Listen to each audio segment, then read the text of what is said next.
адам келип чыгышы 38-жылы октябрь айында Талас районунун Кара-Ой айылында касиетти өтө жоопкерчиликтүү максаты окуучуларга терең билим берип анан Санжиранын атын жакшы билчү, ошо Санжиранын иликтечү. Өзү да жакшы билчү, дальше дагы иликтечү, одан кийинки поколениянын максаты окуусу максатын айттым мен. Багыты мусулманчылыкты жайылтуу, өзү намаз окуган киши болчу, шариат жолунда.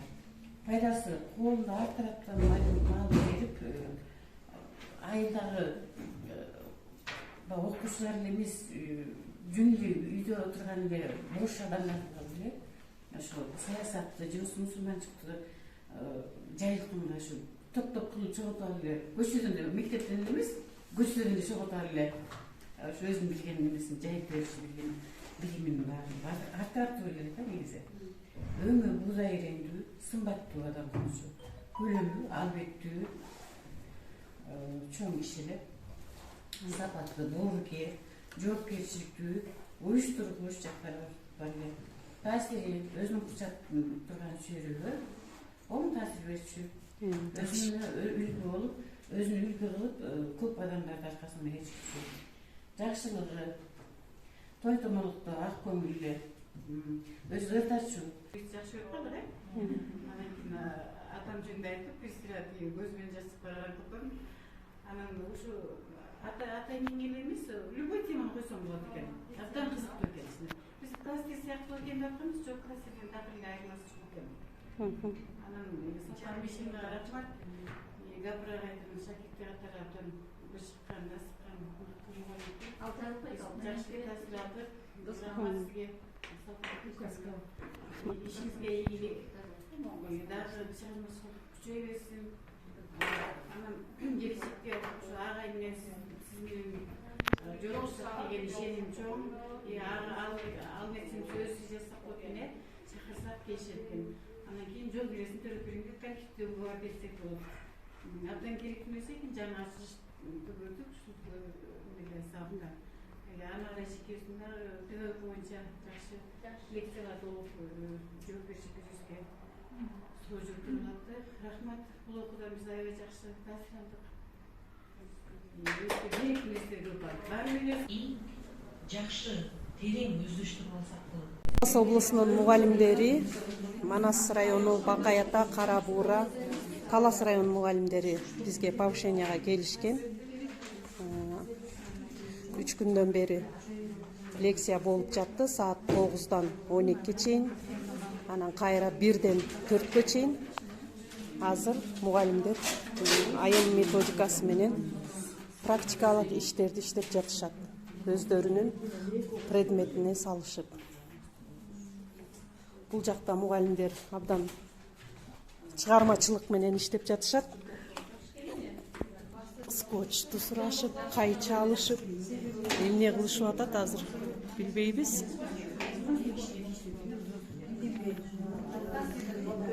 Азыр убактысын чектейбиз, анан ар бир мугалимдер өзүңүздөрдүн жазган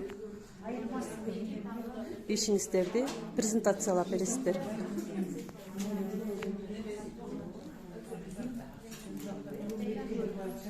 Жакшы эле, эжекелер бүгүн сертификатын алып, өз райондоруна кетишет. Анан муну салгында Манас атанын башындагы иштемир кылып барган. Жакшы тандабалыктагы башындагы мүкүсүнө анан кийин топ жазылды. Аты Талас облусу. Түзүлүшү Талаш Тартыштан келип чыккан. Талас деген сөз Талаш Тартыштан келип чыккан.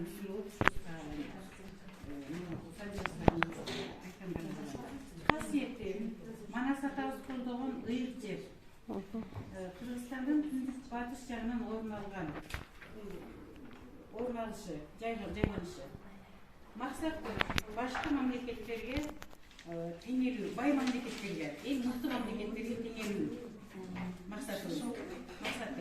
Пайдасы эң мыкты кендерибиз менен дагы кендерибиз нефть чыгат ушул жактар менен пайдасы тиет биздин өлкөбүзгө. Жаратылышыбыз менен пайдасы тиет.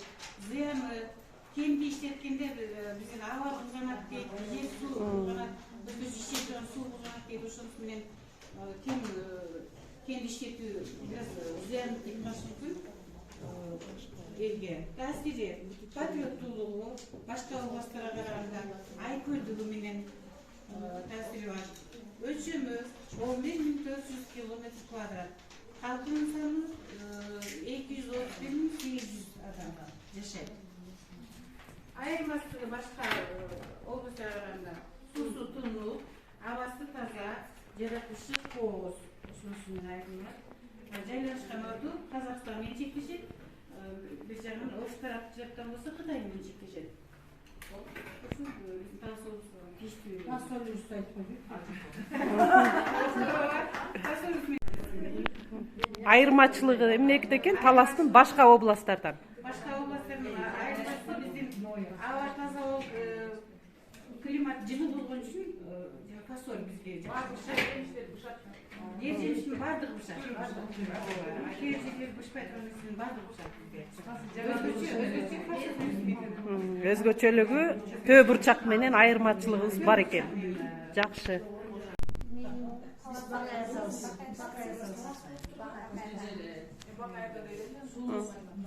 Аштыгы көпчүлүккө баштайт. Баштай бериңиз. Талас анан Бакайата району биздин ачкогубуз билим түгөнбөс байлык. Биз атайын китептин сүрөтүн тарттык мында.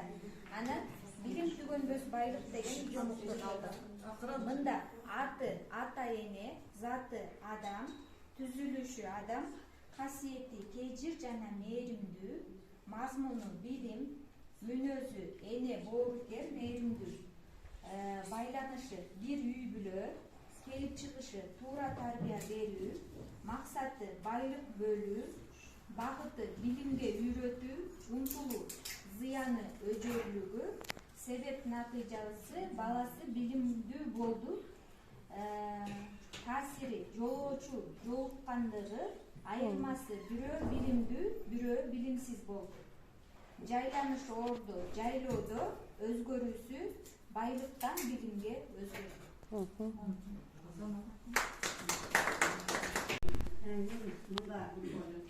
Балдардын жаш өзгөчөлүгүнө карап, жаратылыш деген сөздү салдым. Эгерде мектепте болсо, мен бул ортосуна, айылдын ортосуна жаратылыштын сөзүн чаттанатым да. Анан мен азыр бул жерде жерге жазып койдум. Анан аты жаратылыш, заты айлана чөйрө, келип чыгышы бул табигый пайда болгон нерсе, бизге берген таасири бул жандуу жана жансыз. Дагы бул мындай пайдасы, адамдар үчүн пайдасы, абаны тазалайт, кооздук, сулуулук тартуулайт, өзгөрүүсү жашыл болот. Анан жыл мезгилдерине карап жаратылыш өзгөрүп турат. Адамдарга дагы окшоштук жактары бул өсөт, дем алат, жаратылыштары ыйлайт, картаят, куурайт. Анан окуучулардын өзгөчөлүгүнөн мен ушундай эле азыраак тандап алдым. Ал жерде 37 суроонун баардыгын мен жазып койсом, анча таба албайм. Туура. Ушул жетиштүү деп ойлойм. Туура азамат. Талас району Шеркоз мектеби. Сиз мекен таанудан кыргыз акчалары деген теманы алдыңыз. Мына деле азыраак суроолор жооп жаздык. Суроолор тандап алып кыргыз акчалары темасы. Биринчи аты сом, 20 сом. Негизи 1 сомдон башталат, 1 сом, 2000 сомго чейин. Анан зат болсо 5000 чейин. Зат болсо кагаз монета. Келип чыгышы 1993 жылы 3-майда жогоркуга чыгарылган.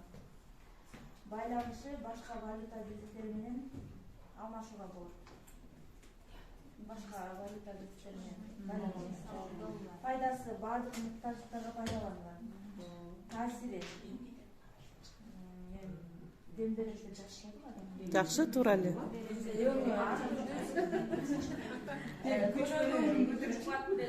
Көлөмү кичине анан кушту. Формада сапат болсо бул акча биздин акчалар 5 000 жол өткөгө туруштук бере алыш экен да. Сапатта ошондой жакшы 5 000 жол өлчөмү ар түрдүү окшоштуктары акчалардын окшоштуктары монетага да кагазга да Башка өлкөнүн неме акча бирдиктерине дагы окшош. Кагаз антке кагаздан жасалган. Кагаздан жасалгандыгы окшош да. Айырмасы биз кагаз түрүндө анан металл түрүндө. Айырмасы кыргыз сому. Сом. Кыргызстандын сому,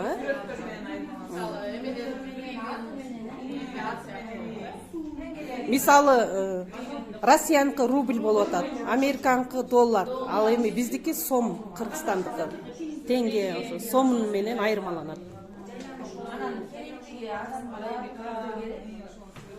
Анан оң терс жактары мына болсо жанагы оң жагы адамга терс, оң жагы дем берет адамга, терс жагы адамдардын дүйнө корлукка да аз.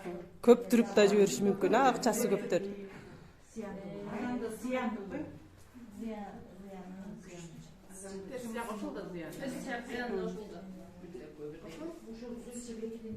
Рахмат, сонун теманы алыпсыздар. Аты Айгүл гүлү, өңү кызгылт сары. Бакай Ата району Мамутулла Абдрахман орто мектеби. Айгүл гүлүн алдык биз. Атын затын айтты. Келип чыгышы 3-чү. Келип чыгышы Баткен областында. Бул байдын кызы болгон Айгүл өзү. Анан Козу булак айылында төрөлгөн. Козулан деген жигитке ашык болуп калат. Бой жетип, ай чырайлуу кыз болот. Анан ата-энеси булардын сүйүүсүн байкап калып, тойго кам көрүп башташат. Анан муштаганга какшаган болуп, бир жоо пайда болот. Ал жоодо баягы сагылашууда Козулан кайтыш болот. Аны уккан Айгүл тоого курбу кыздары менен тоого барып, тоонун боюнда өзүн таштай ийет. Боюн таштап жиберет. Аскадан боюн таштайт. Ошол жерден жан берет. Ошол кыз кулаган жерде Айгүл гүлү өсүп чыгат. Айгүл гүлү өсүп чыгат. Талас району Абдулбек Эсенбеков орто мектебинен атым Жеңишбек кызы Чолпунай. Бул Айгүл гүлүнүн күчтүү жагы, анан алсыз жагы сүйүүнүн символу. Күчтүү жагы, алсыз жагы болсо гүл экен. Талас району Ортарык айылы Шарбек Нурбаев мектеби. Менин атым Нуриза. Түзүлүшү бийик тоолордо таза аба жаратылыш койнунда өсөт. Мүнөзү назик, сулуу. Окшоштугу башка гүлдөргө. Өңү түзү менен анан гүл. Окшоштугу.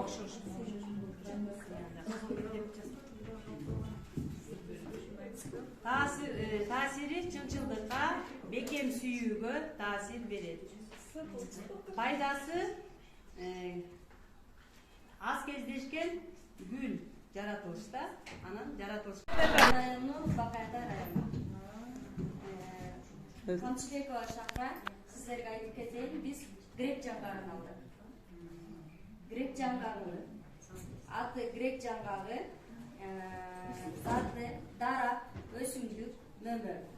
Түзүлүшү боюнча бийик, чоң, тоголоп, баш ниеге окшош. Келип чыгышы Александр Македонский бул жоокерлери менен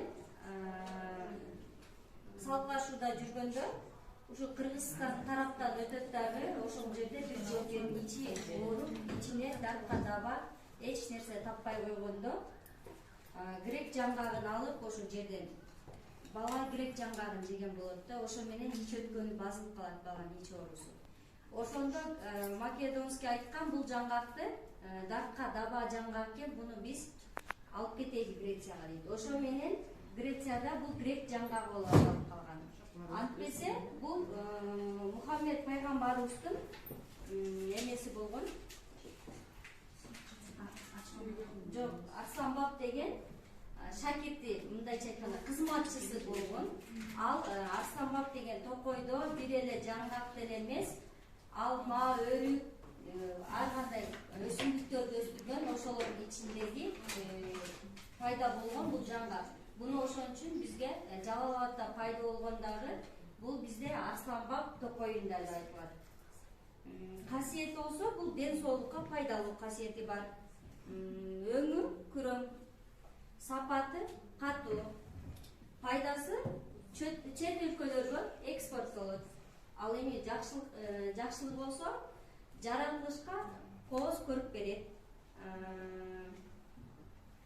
Жер кыртышын эрозиядан сактап, жер алдындагы балансты жөндөп, атмосферага жана климатка зор таасирин тийгизет. Таасири болсо бул жандуу жаратылыш болот. Салыштырмалуулугу башка өсүмдүктөрдөн айырмаланып турат. Мисалга алсак, пайдалуу касиеттерге бай келет бул. Анткени бунун пайдасы биздин баш мээге дагы, көзгө дагы, ден соолуктарга пайдалуу. Ал эми жалбырагы болсо, кадимки эле сууга демдеп койсок, жалбырагын биз оозубузду чайкап турсак, бул тишибиздин түктөрүн бекемдейт. Ал эми баасы болсо, тоголок жаңгактары болсо 90 сомдон болсо, ал эми чагылгандары 120 сомдон. Бул адамга баюу жагынан дагы пайдасы тиет.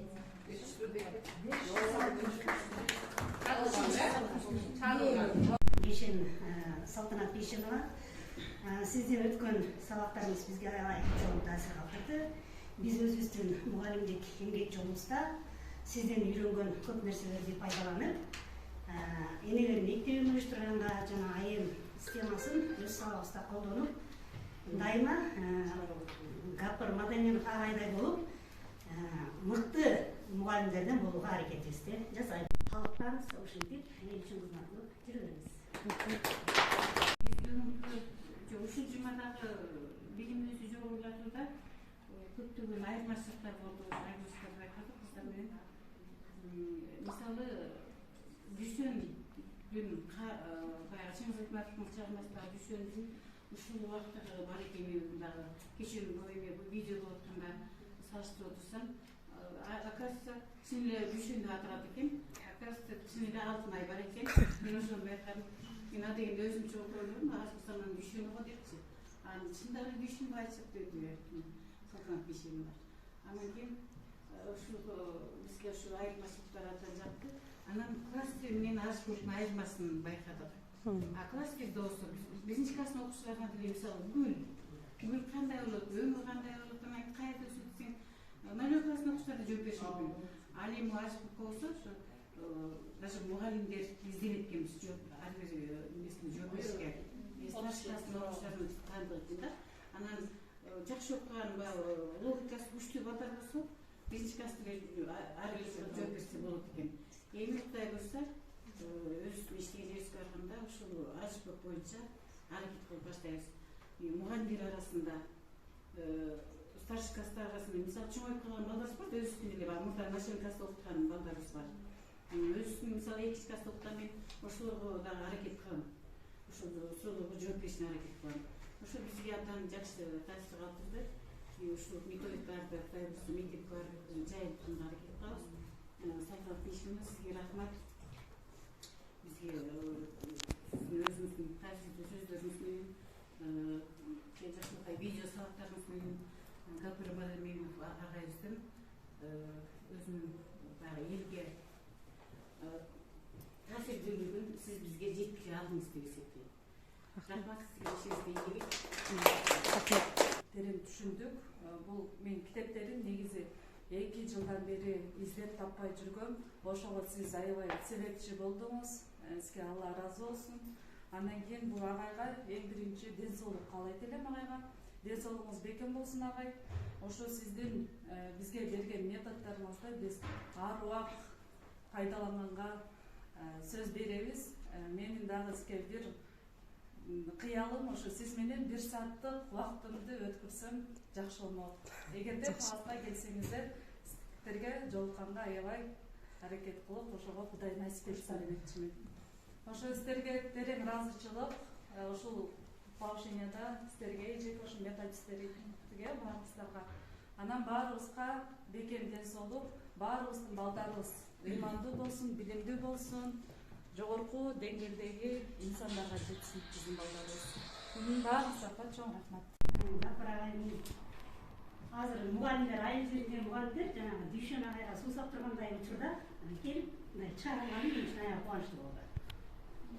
Балчы мындай кичине оккам мындай эмеден соттарынан бирок мындай маани берген эмесмин да мындай тикток дегендер көбөйүп кетти го мындай ошол сыяктуудай эле мындай таап алгам анан салтанаттуу Дүйшөн келтирип атканда мындай чын эле ушул азыркы бүгүнкү күндүн Дүйшөн агайы айыл мугалимдер суусап турганда ошолорго бир жарык жол көрсөтүп аткан инсан пайда болгон экен деп мындай салтанат келгенден баштап менде жылуу сезимдер пайда болду да. Сабак аябай кызыктуу болду. Анан салтанаттын ишине да ийгилик каалайм. Ушинтип агайдын эмесин жайыта берсин. Келген мундага ушинтип айыл жериндеги мугалимдердин шарттын, элдин немесин түшүнгөн Дүйшөн агайга окшогон мыкты педагогдор көбөйсүн. Салтанат Дүйшөн болбосо Дүйшөн гүл